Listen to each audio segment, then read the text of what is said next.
What is Apache Solr? Apache Solr is open source enterprise level search platform. It is the most widely used search platform deployed worldwide. Some of the companies which use Solr are Netflix, AOL, E-Trade, Disney, MTV, Flipkart, etc. It enjoys a strong reputation for being extremely scalable, stable, and reliable. Its top features include advanced full text search, near real-time indexing, communication to Solr server exposes industry standards protocol like XML, JSON over HTTP. We don't have to worry about scalability when using Solr. As the data grows, Solr can be deployed in multiple hosts which can easily scalable. And apart from scalability, it provides auto-index replications, automatic failover, and recovery. All these comes with one-time easy flexible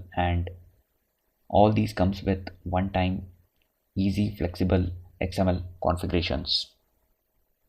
Why one should learn Solr? Well, these days big data is growing to large extent, like GBs, TBs, and even PBs of structured as well as unstructured data. It is of no use until you learn to perform a search or extract important analytical information which will help in providing. It is no use until you learn to perform a search or extract important information to derive a useful information and providing a vital business stats. This is one of the use case of Solr wherein you extract a big data and provide analytical information or useful information to the business. Also think about the lines of internet industry like e-commerce, job portal, restaurants, movies, etc. Most of them provide a search engine to support their businesses. So Solr provides a very important role in performing these search operations. On the salary part, as per the reports published in payscale.com, an average salary of a software developer having a Solr experience gets $100 US. There is a huge demand for analytical field, e-commerce, job portal, and on big data. Online retailers are finding unprecedented growth in sales over past few years. E-commerce generated $231 billion sales in US last year. It is expected to increase by 13% every year. On the career perspective, Apache Solr is claimed to be #1 open source search platform server. Also, it is one kind of NoSQL data store which is being increasingly popular these days. On the career perspective, Apache Solr is claimed to be #1 open source search platform server. It is one kind of NoSQL data store which is being increasingly popular these days. Once you gain the knowledge of Apache Solr, you are just taking your first steps towards a massive domain, which is information retrieval system and content discovery. Who can learn Solr? Well, this course is important for software developers, data scientists, big data developer, and data warehousing professionals. On the prerequisites, anybody having the basic knowledge of command line and HTTP protocol can start this course. And at last, why you should choose Intellipaat? Well, we provide comprehensive, industry-led and career-oriented courses. Once you opt for this course, you get 24/7 lifetime course access with free upgrade. We have exclusive corporate tie-ups and provide you with job assistance if required. And during this course, we provide complete hands-on with live projects so that you get complete in-depth understanding from basics to advanced level. So let us get started with building of our bookstore module, where we will start with building of our manage schema.xml, adding fields, copy fields, etc. Yeah, let's get started. We will create a core, configure Solr config.xml or manage schema, then we will index using SolrJ client. We are using the same directory structure, which is d Intellipaat Solr, and in terminal I have opened d Intellipaat Solr and then bin directory. To start with, we will have to start our Solr server and then create the core. I'm starting Solr server now, trying to start on 8983 port. It gets started. Okay. So the next thing which I'll do is I'll create a core by name bookstore Solr create -c bookstore, and then use the config set called basic configs. Basic configs is the template using which I'm creating the core by called bookstore. Yes, it makes a HTTP call to my local host to create a core. So once we have created a core, we have the basic configs ready, and now only thing pending is we will configure the Solr XML or manage schema where we define all the fields required for the bookstore. Okay, so I will stop Solr server and get into the schema edition. I'll say Solr stop hyphen or it is trying to stop.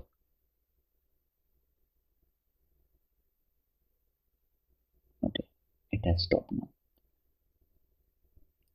Just a note, schema.xml is the traditional name given for schema files, and manage schema is given for the latest version of Solrs.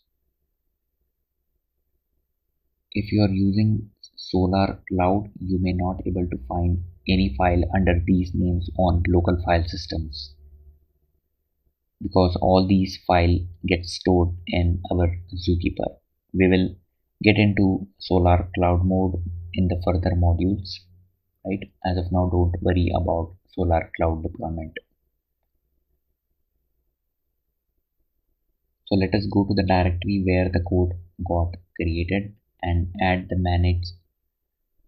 So let us go to the directory where the core has created and add the fields in manage schema.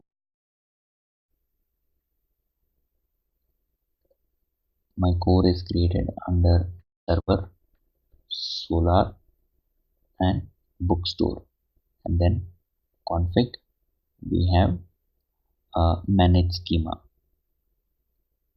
We have manage schema. Edit. You get to see all the basic schema defined over here. Okay, so it has fields, dynamic fields, then we have a unique ID, field type definitions, right? So each field type having filters associated to it. You can go through this file and you can get a fair idea about the field type, field name, etc. Okay, so now before adding data over here, we first have to know what are the field types which our bookstore supports. Okay, so what I have done is I have created JSON files for each of our bookstore. So I'll go to Intellipaat. I have created Solr bookstore JSON files. You can get access to these files once you opt for this tutorial. It is part of it. Okay, and I have created some JSON files over here. Let's try to see what are its content. Okay, so what does it have? It has a publisher name, it has ISBN, denotes a unique identifier of the book, publisher location, author first name, last name, genre or the category to which this book belongs, the title of the book, the location of the publisher in Latron, and the prices available in various e-commerce sites. So I have taken Amazon, Flipkart, Infobeam and rediff over here. It is just for illustration purpose of Solr. It is nothing to do with actual book. Okay, it is just considered as example.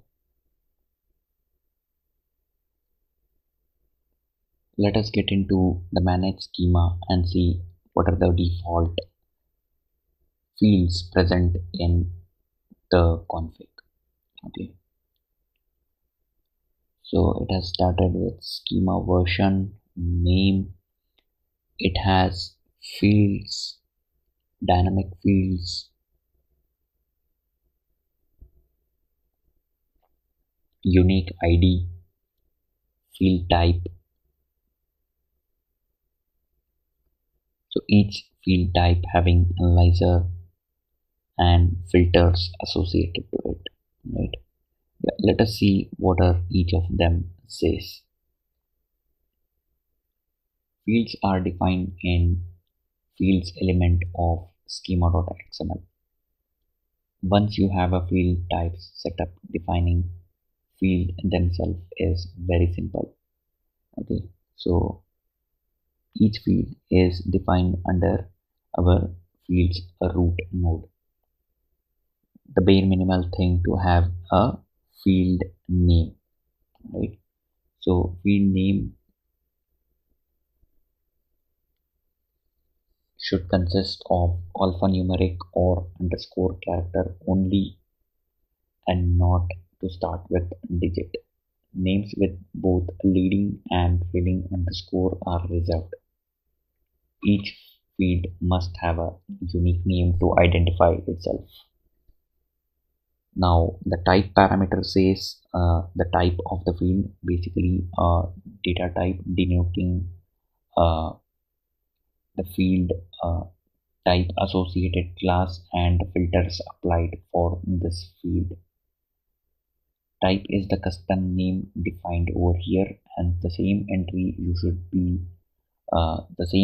should be present in the field type as well. Okay, so for instance, just take a look at this field name is defined as string. So if you go scroll down, the field type string is present, so that maps over here, and the class which uses to store the data is solr.str field. Okay, it has some basic uh, attributes defined over here. So likewise, there are other fields as well. So for instance, if you get into the text underscore general, there will be a field type defined. It has its own configuration. So for instance, you can see over here. So it uses a standard tokenizer factory. It uses a stop word. It uses, so this is for index. So it has two analyzers, one for indexing, another for querying. So these analyzers will be, one will be used during index, the another will be used during query, and it has its own tokenizer, it has its own filters applied to it. So you can create your own field type having its own analyzer and tokenizer and filters as well. Okay, for now we will use the default field types. We have a default attribute as well. Okay, so in the field can contain the default attribute. So if no value is passed during indexing, that sets the default value. Over here you can see there is another attribute called indexed. So if it is set as true, the value of this field can be used in queries to retrieve the matching documents. And then we have a attribute called stored. If this is true, then the actual value of the field can be retrieved by queries. So it is not for matching, but it is matched by another field, and this field is just present as part of the document. The other important attribute is multi-valued, indicates that this field is a single valued or it is a multiple valued. There is another important attribute is required, instructs Solr to reject any attempt to add a document. Basically it says like any document where which you are trying to add, and if this field is missing, Solr will throw an exception saying this is the mandatory field and you need to set the value for it. There are other types of field definitions. So over here you can see the field. It's a basic declaration of field. There is even dynamic field. Apart from basic and dynamic field, there is something called copy fields. You might want to interpret some document fields in one or other way. Okay, so Solr provides a mechanism for making copying of fields so that you can apply in several distinct field types. So basically, if you have field 1 and field 2, you have a third field which says it is combination of field 1 and field 2, then you use a field of type copy field. The common usage of this a common usage of this functionality is to create a single search field. A common usage for this functionality is to create a single search field that will serve as default query field when users or client do not specify any field to query. For example, we have n number of fields, let's say a title, a book title, a book ISBN, a book keywords, book description. So if you don't specify any search criteria to search with, we create a field, a dedicated field wherein we do a default search on the copied field. Basically, that field will be combination of all other fields. We will have to use this functionality. However, if we are using this functionality, we will have to make sure we use a limited number of fields to copy to this destination field or using the copied field, because it might be problematic for you if the size of the fields are huge. We will have to consider the disk space also. Okay, so it is just not a single document. So this field alone can have monolithic big information of all the fields, right? And the next thing which we have is our dynamic field. As the name suggests, so it allows Solr to index fields that you do not explicitly define in your schema. You define just the partial out of it. This is useful if you have if you discover you have forgotten to define one or more fields. Dynamic fields can make your application less brittle by providing some flexibilities in the document that you can add it to Solr. A dynamic field is just like a regular field except that it has a wildcard in it, wherein you can use it as a placeholder for your field. Okay, so let's start with our use case of building a bookstore module. Okay. So before defining field for our bookstore module, we will have to go through the fields which are required to start with our bookstore. So what I have done is I have created a directory containing the JSON files, wherein each JSON is denoting book. So basically it has a publisher name, then we have ISBN, a unique identifier for this book, publisher location, author first name, author last name, then we have categories or genre to which the book belongs, then we have title, publisher lat long, then we have price defined in each of the e-commerce sites. So please note, this is just for tutorial purpose. I have added these data. It is nothing to deal with the actual book available. Okay, it is just for tutorial purpose. Now let's go back to our manage schema and start defining our fields. So we will not be needing this root. We will comment it out. ID we don't need. Instead of ID we will use our ISBN. Then we have a book title. Book title is just not a single string, it is multiple strings, so I will use the text underscore general. Okay, and then we have a publisher name, so I will name it as pub name.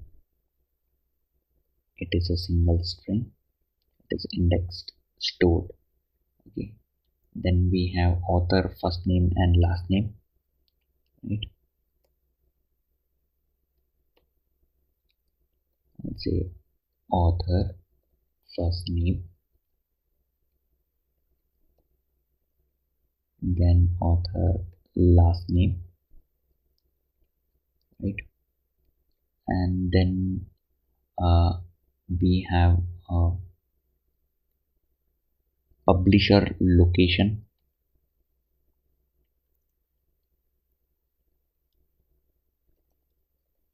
publisher location, right? And then we have publisher lat long.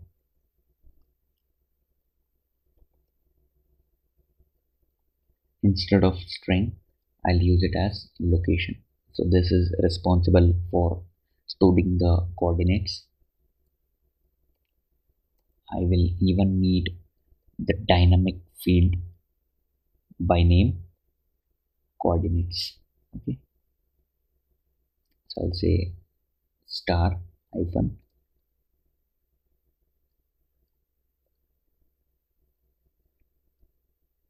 coordinates, which is of type double. Okay, so it is just indexed and it need not be stored.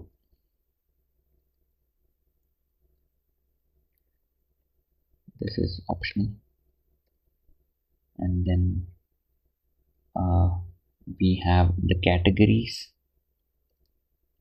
I'll say categories, which is of type string, and since it can contain more than one value, I'll say multi-value true. To illustrate the use case of copy field, I'll combine author's first name and last name to another field by name author full name.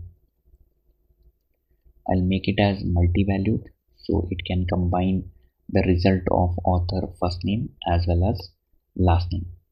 Okay, so I'll say copy field from source first name and copy it to our destination field author full name. Sorry. Likewise, I'll copy author last name to author full name. So this field will be populated by our copy field attribute. We will even showcase the dynamic field. So how we will showcase it? So we had a use case wherein we had a price corresponding to each of the e-commerce site. So I will use a dynamic field of, let's say, I'll say wildcard and then say underscore price. So over here I will replace with Amazon, Flipkart, Rediff or any other e-commerce sites. So the type I will give it as int, indexed and stored. Do we need rest of the fields? No, we don't need it. We can simply delete all of these, and then unique ID is our ISBN, where it is the unique identifier for the document. version is required, then all of our bookstore specific fields are required.